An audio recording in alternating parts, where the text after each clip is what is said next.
नमस्कार, स्वागत है आप सभी का। आप देख रहे हैं पहाड़ प्रभात। आपके साथ मैं हूं राजीव ढोंडियाल और शुरुआत कर रहे हैं पहाड़ प्रभात की बड़ी खबर से। बारिश उत्तराखंड के कई जिलों में देखने को मिल रहे हैं, तो बारिश का दौर जारी है कई जिलों में। उत्तराखंड के कई जिलों में भारी बारिश हो रही है। बड़ी खबर आपको देते हैं। कर्णप्रयाग की सबसे पहले बात करें। कर्णप्रयाग में लगातार बारिश हो रही है, लगातार बारिश हो रही है। कर्णप्रयाग में पिंडर घाटी में जबरदस्त बारिश से हाहाकार मचा हुआ है। कई जगहों पर मलबा गिर गया है सड़कों पर। नेशनल हाईवे कई जगहों पर बाधित हो गए हैं, अलग अलग जगहों पर। और मलबा आने की वजह से, भूस्खलन की वजह से ये परेशानी बढ़ी है। देवाल इलाके में भी सड़क पर मलबा आ गया है। सड़क पर मलबा आना यानी कि मार्ग बाधित होना, आवाजाही पूरी तरह से ठप हो गई है, रुक गई है। तो उत्तराखंड में मूसलाधार बारिश के बाद से नदियां उफान पर हैं, छोटे छोटे घाट गदेरे उफान पर हैं। भूस्खलन लगातार हो रहा है। सड़कों के चौड़ीकरण का काम चल रहा है। सड़कों के चौड़ीकरण की वजह से जो सड़क का ऊपरी हिस्सा होता है वो लगातार टूट टूट कर मलबे के रूप में सड़कों पर गिर रहा है। इसकी वजह से मार्ग बाधित हो रहे हैं। तो दूसरी तरफ आम जनजीवन प्रभावित हो गया है बारिश की वजह से। मूसलाधार बारिश का दौर जारी। इस बीच में भारी बारिश की वजह से कर्णप्रयाग ग्वालदम मोटर मार्ग बंद हो गया है। देवाल इलाके में भी जो है आपको बता दें कि मलबा आने की वजह से वो बंद है। बद्रीनाथ नेशनल हाईवे की बात करें, यमुनोत्री नेशनल हाईवे की बात करें, बारिश के बाद भूस्खलन होने की वजह से बंद हो गए हैं। और कर्णप्रयाग में मूसलाधार बारिश का दौर जारी है। सिर्फ कर्णप्रयाग ही नहीं, अगर हम बात करें उत्तरकाशी की, बात करें पौड़ी की, तो कई हिस्सों में मूसलाधार बारिश का दौर जारी है। और अभी तो आपको ये भी जानकारी दे दें कि मौसम विभाग ने उत्तराखंड में रेड अलर्ट जारी किया है। और संवेदनशील जिलों में प्रशासन का ये कहना है कि वो तैयारी है, चाहे वो पिथौरागढ़ हो, चमोली हो, उत्तरकाशी हो और रुद्रप्रयाग हो। चमोली में भी आसमान से आफत लगातार बरस रही है और भयंकर बारिश की वजह से मुश्किलें लोगों की बढ़ गई हैं। चमोली में आसमानी आफत से हाहाकार, भयंकर बारिश की वजह से लोगों की परेशानियां बढ़ गई। बद्रीनाथ राष्ट्रीय राजमार्ग पर लैंडस्लाइड और भूस्खलन हुआ है। इसकी वजह से बद्रीनाथ राष्ट्रीय राजमार्ग बंद हो गया। बद्रीनाथ यात्रा अभी चल रही है, ये आपको जानकारी देते हैं। आम लोगों की दूसरे राज्यों के लोगों की एंट्री भी शुरू हो चुकी है, लेकिन इस बीच में अब लोगों का पहुंच पाना बड़ा मुश्किल हो गया, क्योंकि नदियों का वेग आप देख सकते हैं, कितने उफान पर हैं वो आप देख सकते हैं। जल स्तर को आप देख सकते हैं कि कितना बढ़ा हुआ है। ये आप जल स्तर देखिए, नदियों का जल स्तर है जो डरा रहा है। नदियां इस वक्त ऐसा शोर करें, उनकी गर्जना ऐसी है कि आदमी की व्यक्ति दहल रहा है। हमारे संवाददाता लक्ष्मण इस खबर पर और ज्यादा जानकारियों के साथ जुड़े हैं।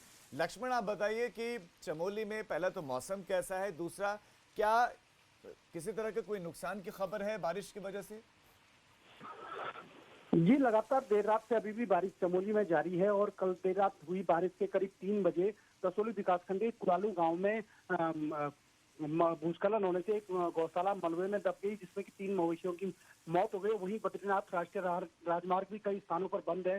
पागल नाला, बाजपुर, कोरेल, लामबगड़ और इसके साथ ही कई अन्य जगहों पर बद्रीनाथ राष्ट्रीय राजमार्ग बंद है, और जिसको कि खोलने का कार्य जारी है। और वहीं चमोली के जिला मुख्यालय गोपेश्वर को जोड़ने वाला जो वैकल्पिक मार्ग है ननप्रयाग कोठियाल से, वो भी अभी फिलहाल बंद चल रहा है। और उसके साथ ही खलदिया गांव में भी कल देर रात को काफी बारिश में तबाही मचाई। वहां पर भी एक पुलिया बह गई थी और 3 घरों के अंदर वहां भी पानी घुसा है। जी लक्ष्मण, आपका इस तमाम जानकारी के लिए धन्यवाद। तो राष्ट्रीय राजमार्ग, खासतौर पर बद्रीनाथ राष्ट्रीय राजमार्ग, वो सिर्फ एक जगह पर नहीं बल्कि लामबगड़, पागल नाला सरिफ के बहुत सारी जगहों पर बंद है। दूसरी तरफ कुछ गांवों में ये जानकारी, कुछ गांवों से खबर आई है कि वहां पर जो उनकी गौशालाएं हैं वो भूस्खलन की वजह से दब गए हैं। कई मवेशियों के मरने की सूचना मिल रही है। दूसरी तरफ कई घरों में पानी घुस गया, कई घरों में मलबा घुस गया है। तो ये स्थितियां हैं चमोली जिले की।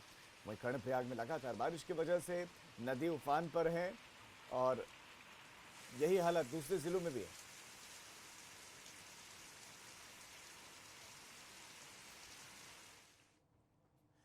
वहीं बड़ी खबर आपको देते हैं, एक बार फिर से आफत की बारिश का अलर्ट जारी किया। उत्तराखंड मौसम विभाग ने यह अलर्ट जारी किया है कि बारिश से फिलहाल राहत मिलने वाली नहीं है। उत्तराखंड में फिर से आफत का अलर्ट है। भयंकर बारिश का रेड अलर्ट जारी किया गया है। रेड अलर्ट जारी होना ये स्पष्ट संकेत है कि राहत नहीं मिलेगी। आज और कल भयंकर बारिश हो सकती है, यानी कि आज का दिन और कल का दिन भारी हो सकता है उत्तराखंड पर। उत्तराखंड में आज और कल भारी बारिश का अलर्ट जारी किया है। कई जिलों में बारिश हो रही है, कई जिलों में बारिश हो रही है और आज और कल राहत नहीं मिलेगी। तो चमोली हो, कर्णप्रयाग हो, उत्तरकाशी हो, चाहे रुद्रप्रयाग हो, पौड़ी हो, जिलों के नाम बदल दीजिए लेकिन तस्वीर नहीं बदल रही है। मैदानों से लेकर पहाड़ों तक, मैदानों में कुछ राहत कुछ क्षणों के लिए मिल जरूर रही है, लेकिन पहाड़ों पर बिल्कुल राहत नहीं मिल रही लोगों को। सीधा रुक करते हैं हमारे संवाददाता विनोद का, जो और ज्यादा जानकारियों के साथ जुड़े हैं। विनोद, सबसे पहले तो मैं चाहता हूं कि आप जो रेड अलर्ट जारी किया है, इस रेड अलर्ट में क्या है, क्या आशंका जाहिर की गई है मौसम विभाग की तरफ से, और अलर्ट के बाद प्रशासन कितना अलर्ट हो गया है वो भी बताएं। जी राजीव, देखिए मौसम विभाग ने 2 दिनों का रेड अलर्ट जारी किया है। लगातार उत्तराखंड में बारिश का सिलसिला वैसे तो पहले से ही जारी है, लेकिन अब आने वाले 2 दिन यानी आज और कल रेड अलर्ट पूरी तरह से मौसम विभाग ने जारी किया है प्रदेश के 9 जिलों में। हालांकि लगातार बारिश का सिलसिला रात से ही जारी है और राजधानी देहरादून की मैं तस्वीरें दिखाऊं तो पूरी तरह से करीब 2 घंटे से मूसलाधार बारिश राजधानी देहरादून में हो रही है। और जिस तरह से प्रदेश के 9 जनपदों में मौसम विभाग ने बारिश का रेड अलर्ट जारी किया है, उसको देखते हुए तमाम करीब 100 से ज़्यादा ऐसे राजमार्ग है वो पूरी तरह से अवरुद्ध हो चुके हैं। उनको खोलने का प्रयास जारी है, लेकिन जिस तरह से लगातार मूसलाधार बारिश राज्य के अलग अलग इलाकों में हो रही है, जनपदों में हो रही है, तो पूरी तरह से वो दिखाएं, क्योंकि हम तो देख सकते हैं कि आप छतरी लिए हुए हैं और खूब बारिश वहां पर हो रही है। मैं चाहता हूं कि आप दर्शकों को तस्वीरें दिखाएं देहरादून की। जी, देखिए मौसम विभाग का जो रेड अलर्ट है उसी क्रम में करीब 2 घंटे ऐसे हो गए हैं कि राजधानी देहरादून में मूसलाधार बारिश हो रही है। मैं नज़ारा आपको दिखाता हूं कि देखिए कि लगातार बारिश बनी हुई है और ऐसे में प्रदेश के तमाम इलाकों से लेकर मैदानी क्षेत्रों तक बारिश का सिलसिला ऐसे ही बरकरार है। और ऐसे में मौसम विभाग की माने तो अभी 2 दिनों के लिए या आज और कल रेड अलर्ट जारी किया गया है और तमाम एहतियात बरतने के भी निर्देश शासन के तरफ से दिए गए हैं कि आपदा प्रबंधन विभाग हो या एसडीआरएफ हो या स्थानीय पुलिस बल हो, तमाम प्रदेश के 9 जनपदों में ऐसे चिन्हित जो स्थान है जहां पर लैंडस्लाइड होने की घटना होती है, संभावना बनी रहती है, तो वहां पर एसडीआरएफ को तैनात कर दिया गया है। भारी मशीनरी वहां पर खड़ी कर दी गई है ताकि अगर लैंडस्लाइड होने की वजह से या अप्रिय कोई घटना होती है तो ऐसे में जल्द से जल्द उन मार्गों को खोला जाए जो बारिश और लैंडस्लाइड की वजह से बंद है। लिहाजा अभी 2 दिनों का एसडीआरएफ है, एनडीआरएफ उनको तो तैयार किया गया, लेकिन दूसरी तरफ विनोद, हम उत्तराखंड में ये देख रहे हैं कि जो राष्ट्रीय राजमार्ग हैं या जो दूसरे मार्ग हैं जो जिला मुख्यालयों से जोड़ते हैं, लोगों की आवाजाही का जरिया है, वो भूस्खलन की वजह से बहुत जगहों पर मार्ग बाधित है। अगर हम सिर्फ बद्रीनाथ नेशनल हाईवे की बात करें तो वो एक जगह पर नहीं, वो बहुत जगहों पर, अलग अलग जगहों पर बंद है। तो ऐसे में national highway authority of India की तरफ से जो राष्ट्रीय राजमार्ग हैं वो खुले, क्या जेसीबी अलग अलग जगहों पर भेजी गई है या नहीं? क्योंकि एक बार मार्ग बाधित होता है तो घंटों का वक्त लग रहा है उनको खोलने में। आखिर क्यों सड़कों को खोलने के लिए व्यवस्थाएं वहां पर पर्याप्त नहीं देखने को मिल रही? जी देखिए, 2 दिन के अलर्ट को देखते हुए हालांकि शासन की ओर से आपदा प्रबंधन विभाग और एसडीआरएफ को अलर्ट मोड पे रखा गया था, लेकिन ऐसा पहाड़ों पर ऐसी स्थिति राजीव होती है कि अब अगर भारी लैंडस्लाइड होता है तो उनको कड़ी मशक्कत के बाद में कई घंटे लग जाते हैं खोलने के लिए। हालांकि कई ऐसे स्थान चिन्हित कर दिए गए हैं आपदा प्रबंधन विभाग की तरफ से कि जहाँ जहाँ लैंडस्लाइड की घटनाएं होती है वहाँ पर एसडीआरएफ की टीम हो या भारी मशीनरी जिसमें जेसीबी हो, बड़े उपकरण को वहाँ रखा जाता है ताकि जो मार्ग अवरुद्ध हो जाते हैं लैंडस्लाइड के कारण उनको जल्द से जल्द खोल सके। ऐसे लगातार पहाड़ों पर बारिश हो रही है तो लेकिन मार्ग भी करीब सैकड़ों मार्ग ऐसे हैं जो पूरी तरह से बाधित हो चुके हैं, उनको खोलने का प्रयास जारी है। लेकिन मूसलाधार बारिश पूरी तरह से बाधा बनी हुई है रोड को खोलने के लिए। लेकिन इतना है, आने वाले 2 दिनों में और भी ज्यादा भारी बारिश हो सकती है। ठीक है विनोद, आपका इस तमाम जानकारी के लिए धन्यवाद। तो आने वाले 2 दिनों में भारी बारिश का अलर्ट जारी किया गया, भारी बारिश हो सकती है और आज किसी तरह की कोई राहत नहीं मिल रही, चाहे वो मैदानी जिले हों चाहे पहाड़ हो, लगातार बारिश हो रही है। लेकिन इस बीच में सड़कें बाधित होना एक बहुत बड़ी समस्या लोगों के लिए बने हुए हैं। चाहे लोगों को काम के सिलसिले में घर से निकलना हो तो पैदल जाना पड़ रहा है, क्योंकि गाड़ियां चल नहीं रही हैं, बसें चल नहीं रहे हैं, आवाजाही हो नहीं पा रहे हैं। लोगों के पास सिर्फ एक विकल्प है आने जाने के लिए, वो है पैदल चलना। तो ऐसे में ये सरकारों की जिम्मेदारी, प्रशासन की जिम्मेदारी बनती है कि जहां पर मार्ग अवरुद्ध हो रहा है उसको जल्द से जल्द खोलें। दूसरा, एक इसमें पर्यावरणीय नजरिया भी है पर्यावरणविदों का, जो शुरुआत से ही आपत्ति इस पर जताते रहे हैं कि सड़कों को इतना ज्यादा नहीं काटना चाहिए, इतना ज्यादा चौड़ीकरण नहीं होना चाहिए। और आज वही स्थिति है कि ज्यादा चौड़ीकरण की वजह से लगातार भूस्खलन हो रहा है। उत्तराखंड में मानसून की दस्तक के बाद से पहाड़ी दरकने का सिलसिला भी शुरू हो गया है और इसके कई वीडियो सामने आए हैं। एक और वीडियो इसके सामने आया है। बागेश्वर के कपकोट ब्लॉक में सोंगमुना रोड पर पहाड़ी से बारिश के बाद भूस्खलन की ऐसी तस्वीर सामने आई है जिससे रोंगटे खड़े हो जाएंगे आपके। देखिए।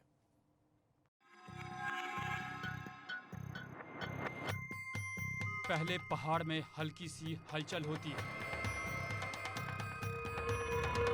फिर देखते ही देखते हलचल बढ़ने लगती है और ढेर सारा मलबा नीचे की ओर गिरने लगता है।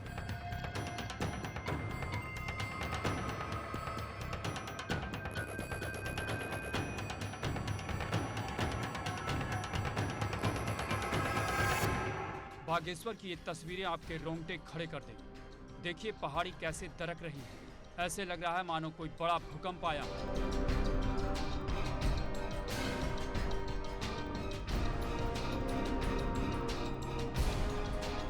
सोंगमुना रोड का ये वीडियो ध्यान से देखिए।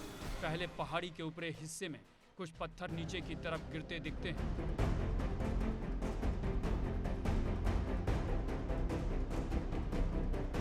उसके बाद बड़े बड़े बोल्डर नीचे की तरफ गिरने लगते हैं। ये बोल्डर जहां पर गिरते हैं वहां और तेजी से लैंडस्लाइड होने लगता है।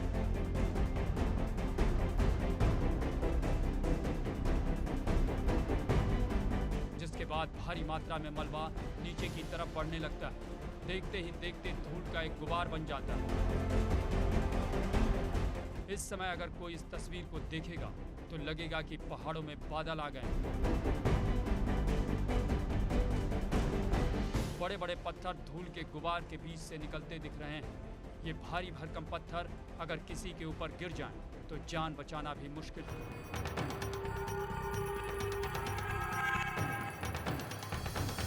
बागेश्वर से हिमांशु गढ़िया की रिपोर्ट, एबीपी गंगा।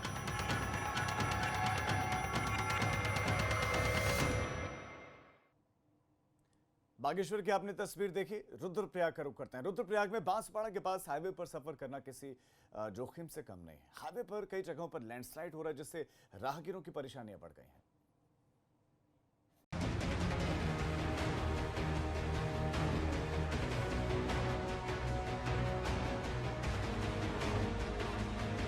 रुद्रप्रयाग में बांसवाड़ा के पास केदारनाथ हाईवे पर सफर करना मुश्किल हो गया।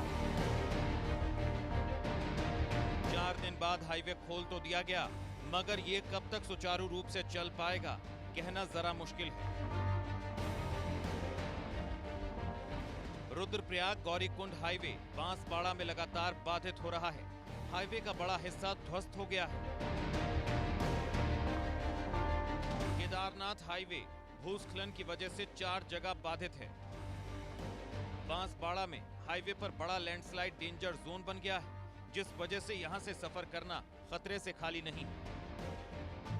एक तरफ पहाड़ी से मलबा गिर रहा है तो वहीं मंदाकिनी नदी का बढ़ता जल स्तर हाईवे को नुकसान पहुंचा रहा है। लैंडस्लाइड की वजह से मार्ग काफी संकरा हो गया है।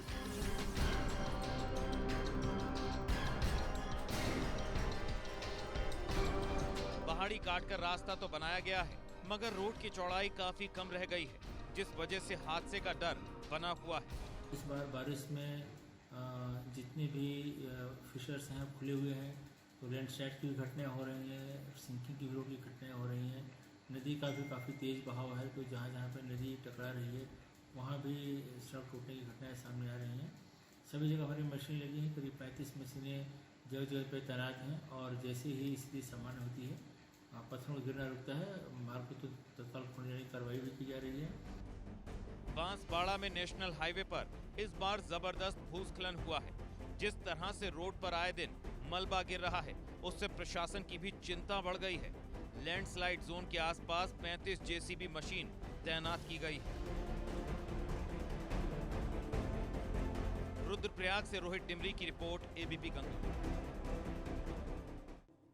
लैंडस्लाइड की वजह से उत्तरकाशी में गंगोत्री हाईवे कई जगहों पर बाधित है। बीआरओ ने रोड को खोल दिया है। हाईवे पर मलबा गिरा था जिसकी वजह से रोड बाधित थी। वहीं यमुनोत्री पैदल मार्ग पर भी मलबा गिरा है जिसकी वजह से आवाजाही में यहां पर भी परेशानी हो रही है।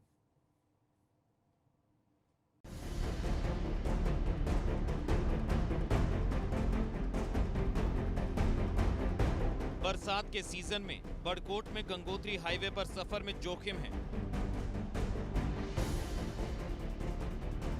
भटवाड़ी से आगे गंगोत्री हाईवे 3 जगह पर बाधित है। इस तस्वीर को देखिए। गंगोत्री हाईवे पर पूरी चट्टान ही आ गिरी है।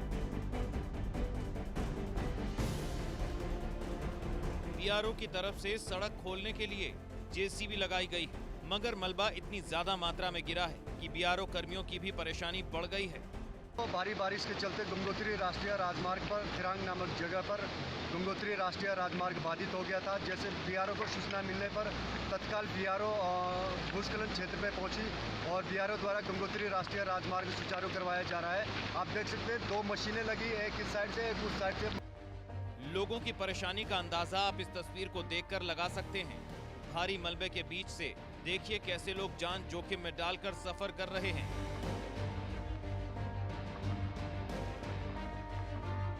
उधर यमुनोत्री धाम को जाने वाला पैदल मार्ग भूस्खलन की वजह से क्षतिग्रस्त है। धाम पहुंचने वाले लोग अब देखिए कैसे अपनी जान को जोखिम में डालकर सफर कर रहे हैं।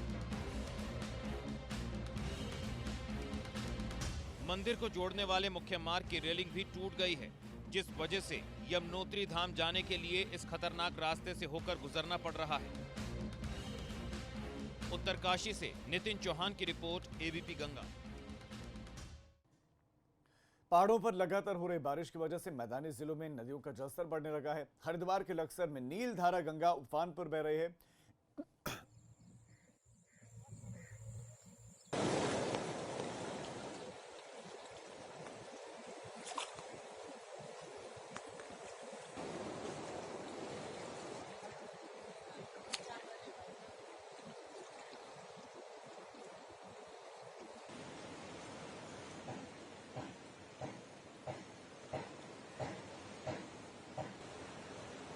लगातार हो रही बारिश की वजह से नदियों का जलस्तर बढ़ा है और नीलधारा गंगा की हम बात कर रहे हैं। ये हरिद्वार के लक्सर में नीलधारा गंगा उफान पर है।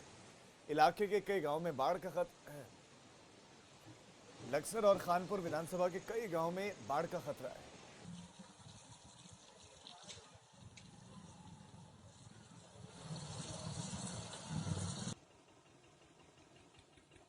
परेशानी घास की, जंगल भी दुखी है इससे, हम भी परेशान हैं। जंगल सारा गंगम टूटा पड़ा, देखने नहीं आता जी। यहाँ बरसात की बात हुई जब बस एक ही बार आए थे जी, जब वो वहाँ टूटा था नीचे, उसके बाद में आज फिर यहाँ कोई देखा जी नहीं, उसकी कोई मरम्मत नहीं करी, कोई कुछ नहीं, ना तो मरम्मत करी ना कोई देखने भी आया मरम्मत की। बात दूसरी है। अब एक छोटे से ब्रेक के लिए हम रुक रहे हैं।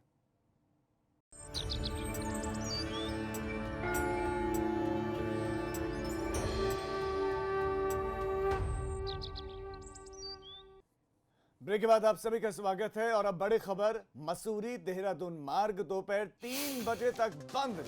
क्षतिग्रस्त मार्ग को चौड़ा करने के लिए मार्ग बंद कर दिया गया। इस वक्त एक बड़ी खबर आपको दे रहे हैं। मसूरी देहरादून मार्ग एक व्यस्ततम मार्गों में से एक है।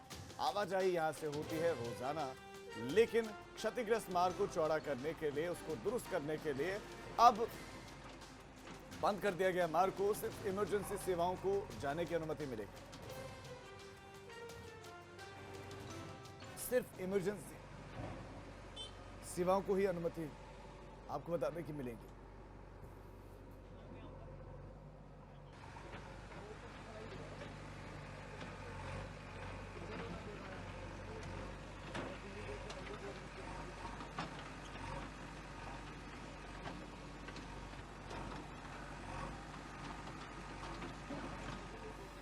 तो दोपहर 3 बजे तक के लिए मार्ग बंद कर दिया गया है। देहरादून मार्ग है, देहरादून मसूरी मार्ग, और इसको बंद इसलिए किया गया है क्योंकि बारिश की वजह से, भूस्खलन की वजह से कई जगहों पर मार्ग क्षतिग्रस्त हो गया, कई जगहों पर मार्ग टूट गया।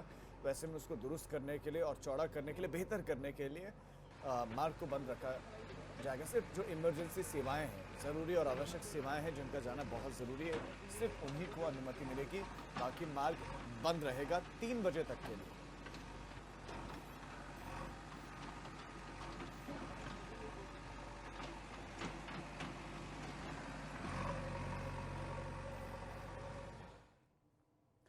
अल्मोड़ा पहुंचे हरीश रावत ने कांग्रेसी कार्यकर्ताओं से संवाद किया। कार्यकर्ताओं से बातचीत में हरीश रावत ने समझाया कि किस तरह से आने वाले वक्त में रणनीति रखनी है, जनहित समेत बाकी के कार्यों को आगे बढ़ाना है।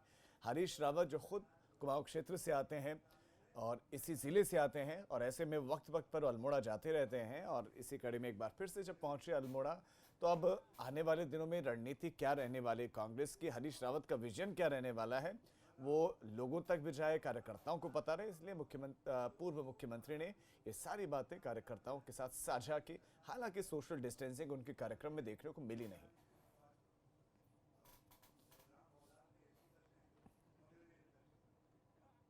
उत्तराखंड में एक दिन के अंदर कोरोना के 439 केसेस सामने आए हैं, जिसमें हरिद्वार से सबसे ज्यादा केसेस सामने आए हैं 139। ये बड़ी खबर इस वक्त आपको दे दें, उत्तराखंड में कोरोना के केसेस लगातार आ रहे हैं। 439 नए पॉजिटिव केसेस, जिसमें हरिद्वार से 139 केसेस आए। उधम सिंह नगर में 119 नए पॉजिटिव केसेस मिले हैं। देहरादून से 82 केसेस आए हैं। नैनीताल में 28 पॉजिटिव केसेस मिले हैं। तो चमोली जिले की बात करें तो 21 पॉजिटिव केसेस चमोली जिले से भी आए। और उत्तराखंड में अब तक का जो आंकड़ा है वो 11,000 के नजदीक पहुंच गया है। 10,886 संक्रमितों की संख्या उत्तराखंड में हो गए। हालांकि दूसरी तरफ अगर हम रिकवरी रेट की बात करें, स्वस्थता दर की बात करें, वो भी काफी बेहतर है। उधम सिंह नगर जिले में कोरोना का संक्रमण लगातार बढ़ रहा है। मामले जो है लगातार सामने आ रहे हैं और अभी तक कोरोना से अछूते। नानकबत्ता में भी गर्भवती महिला समेत 5 कोरोना संक्रमित मिलने के मामले आने से नानकबत्ता प्रशासन में हड़कंप मच गया है। पुलिस प्रशासन के द्वारा शहर के मुख्य मार्ग से गुरुद्वारा रोड तक क्षेत्र को बैरिकेडिंग कर कंटेनमेंट जोन बना दिया गया। वहीं कोरोना संक्रमित के संपर्क में आने वाले 150 लोगों के कोरोना के टेस्ट किए जाएंगे।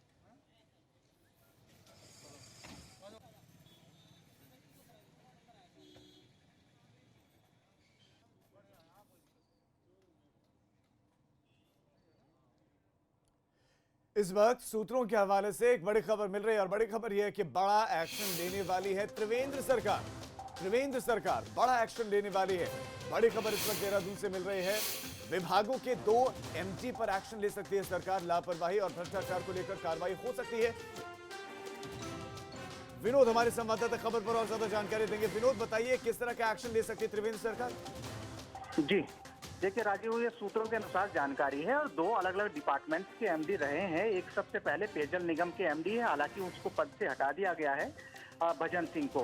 वित्तीय अनियमितताओं का इन पर आरोप है। भ्रष्टाचार और जो टेंडर प्रक्रिया है उसमें गड़बड़ी करने के आरोप उन पर लगे थे। 135 आरोपी इन पर सिद्ध हो चुके हैं। लेकिन विनोद, कार्रवाई किस तरह की हो सकती है? क्या गिरफ्तारी हो सकती है?